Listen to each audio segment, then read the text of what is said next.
Right down here, we have the glow plug relay. And then I got a new heavy duty one. It'll sit right there. It's wired up the same. There we go. I got it disconnected. Let's see here. I have this goes to the glow plugs. This comes from the battery. This right here goes to ground.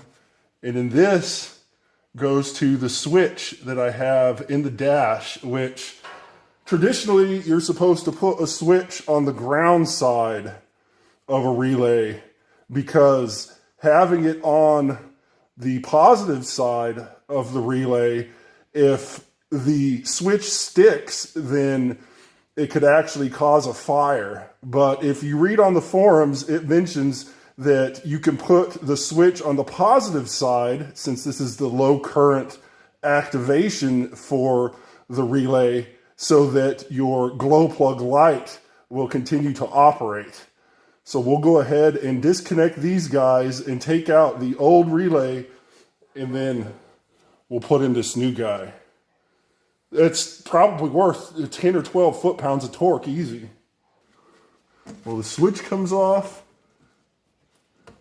and the ground comes off easy. We got the nut off of the top of the relay, the OE relay. This side is power to my glow plugs, power to the cab. And in this side right here that I need to take off is power for my battery. Got the other nut. Now I have two sheet metal screws, I think, that are keeping this relay on the fender. Finally, 8mm, what the hell? That guy right there, Battle, that sheet metal screw is a pain in the butt. 8mm that keeps the relay, the glow plug relay, on the fender. There we go, 8mm. So our OE glow plug relay is ready to come out. There she is. So this one is RY 175, and in this one is 586-902. So let's get this guy on there. The thing to know, Battle, is that there are a lot of grounds. Well, three actually. Ground to my fender, ground to my fuel pump, ground to my wiring harness. These are power right here. Don't ask me why one of them is black. This is ground. This is battery power. So actually, Battle, it looks like this relay is about perfect for the spot of the OE relay. And I'll just have the face towards the passenger fender. I dropped the hardware at some place under the truck. I have no idea where it went, so I guess this isn't a sheet metal screw. There's the new relay, Battle. We got switch, 12 volts from the dash, so our glow plug light works. We have a ground right here. High current, 12 volts right here. We got the two orange ones are high current going to the glow plug harness. And then this black one is high current going into the harness. And then we got ground here on the bottom next to my thumb. So go ahead and listen, and I'll move the key. You'll be able to hear the fuel pump and I'll activate the glow plug relay a few times. Those hoses for the coolant filter get in the way, Battle. Listen for the fuel pump. That's the fuel pump that grounds to the bottom of the relay that we just installed. Listen for the relay.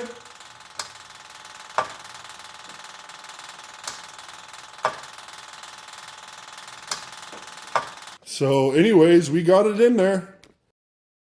I got a manual push button start right here.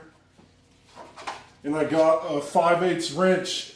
I accidentally sucked up some air. I think what happened is I drove it home from the transmission shop, which is just like 2 or 3 miles away from the house. And my foot hit the 12 volts that goes to the fuel pump. And so the fuel pump died, and I think the injection pump ended up sucking the fuel out of the fuel filter and the water separator over there on the fender, enough to get home, and then it ended up sucking up some air, and so now she doesn't want to start. So we're going to go ahead and bleed each of the injectors, and then she should start.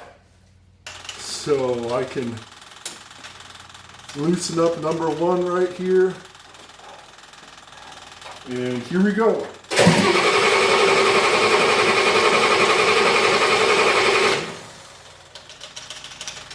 I saw it spitting.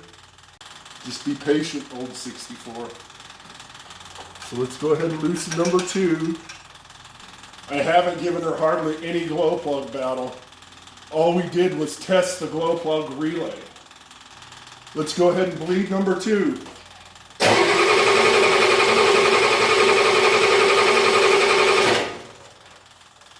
I saw a little bit of fuel. She was spitting. So 1, 2, 7.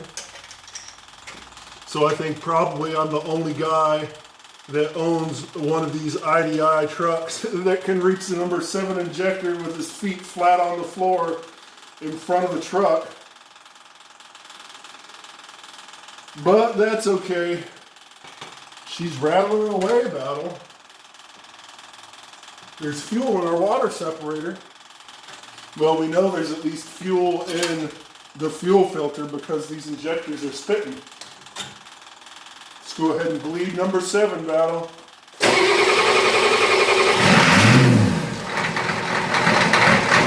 Start it!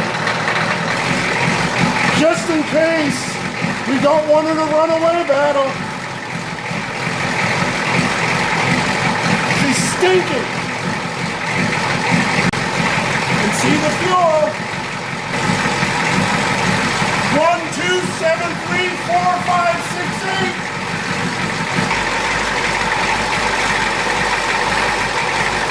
That's one noisy engine, Battle.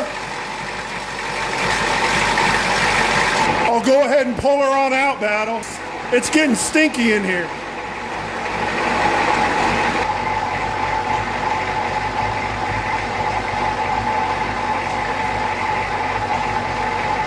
Well, she's dripping plenty. I should take her on a test drive. So I guess we're on a test drive, Battle. I just got new transmission cooler lines on her. Listen for the shifts, Battle. There was 1, 2. There was 2, 3. 24 mile an hour. She is due for a new injection pump, Battle. I think it's the original one, 141,000 miles. So far, I haven't had to use water to cool off the injection pump when I do a hot start, so that's good. But I did put part store cheapy injectors in it, but they were new, you know, the standard version. But really, you should do injectors and injection pump together. So we're running 192, 194 Battle.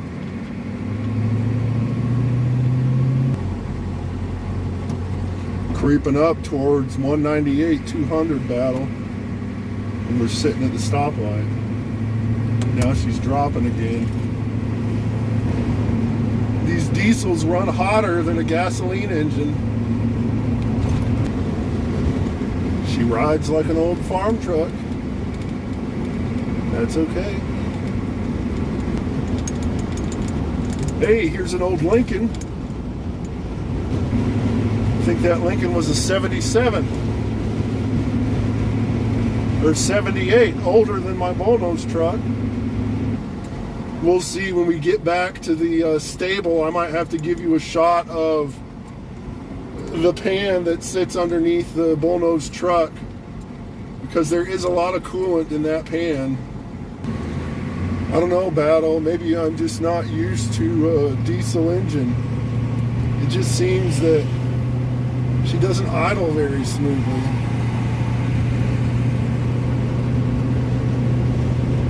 Like maybe she's missing on one or two of the cylinders. Well, at least she goes A to B.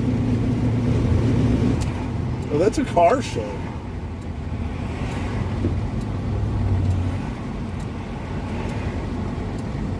They don't want to see my IDI truck. Don't see one domestic truck, Battle. We'll avoid it. They'll heckle us. I'm going to stop and pick up a stick or two, and then we'll test out a hot start. See how she does.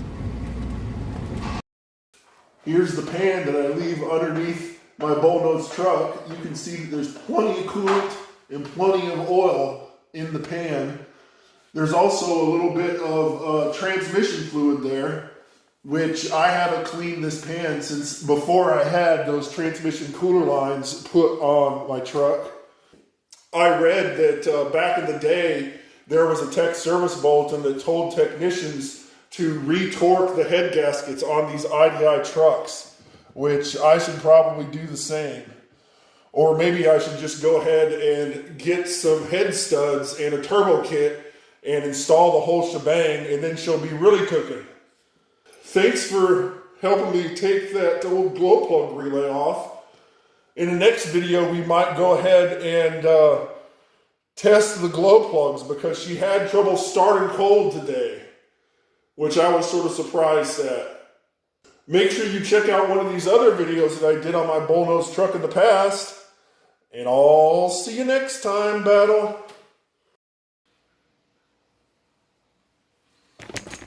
Man, Battle, you get in the way.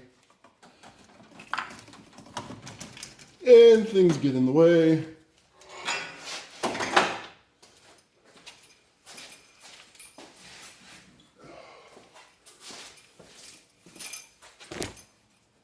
You get in the way, Battle.